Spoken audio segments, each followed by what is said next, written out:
Днес Сексагинта Приста е отново домакин на нещо, което е много важно в легионерския живот.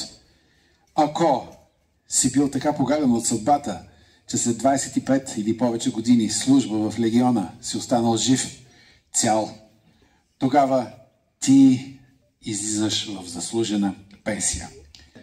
В този важен ден, защото Децим е герой от много битки и заслужил много чест за Рим, тук е и легатът на Примо Леджо Италика, Гай Корнелий Руфус. Се състои от 2 бронзови плочи, свързани с метални хълки и запечатани с печатите на 7 свидетели. Текстът е изписан на латински от двете страни и служи като автентични копия при спорове.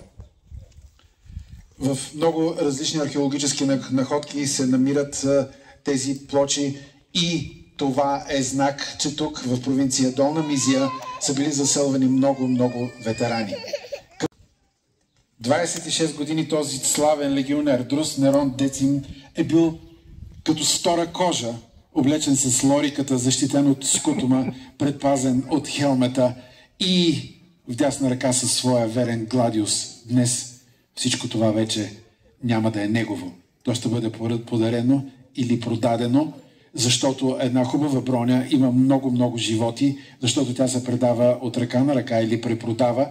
И Друс Нерон Децим намира по бронята, когато тя му е предоставена при приемането му в легиона, отбелязани знаците на негов прадядо. Толкова по-странно и сложно ще бъде той да се раздели с тази броня, но такъв е законът на легионера.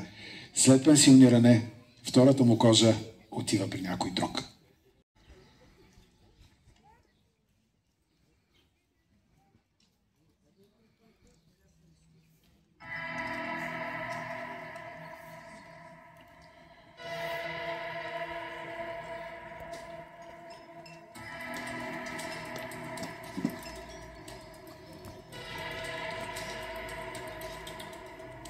Докато най-заслужилият воин на легиона сваля бронята и въоръжението на ветерана пенсионер, нека ви кажа какво пише в диплома Милитарио. Друс Нерон Децим служи на Рим в Примо Леджо Италика 26 години при 3 императори. Участва в битката при Апула, отличен в битката за Сармизегетуза, ранен при потушаването на бунта в Дардания, треньор на новобранци в легионен лагер Нове и охранител на Ятрус и Сексагинта Приста. Пенсията е 3000 денария. Към всичко това Друс Нерон Децим получава сертификат за земя и вила Пирголеза на изток от крепостта Тримамиум. И втория повод да има тази усмивка на лицето му, след като е мамил смъртта в много битки, в много сложни ситуации, цели 26 години, сега той вече официално може да има дом и съпруга в остатъка от живота си. Както вече казахме, по времето на Домициан това са били 3000 денария. При Август 12 000 сестерции. Някои биха ги нарекли кървави пари. Ние бихме ги нарекли парите на честа на един легионер.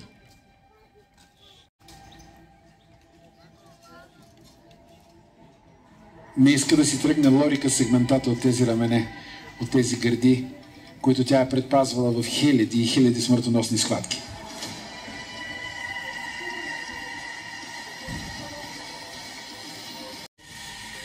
Коланът, на който виси Гладиуса, сега вече този пояс ще бъде на твоя кръст.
Ето и самата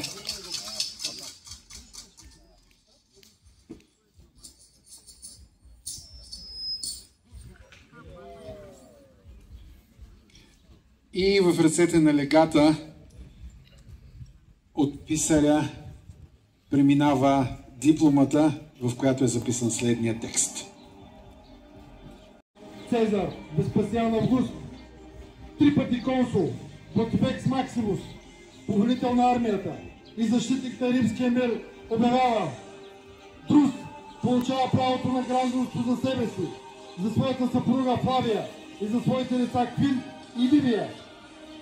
Нерон разрешава да му се връчи, да му се получи законен брак и заселване в какъвто град или колония пожелае.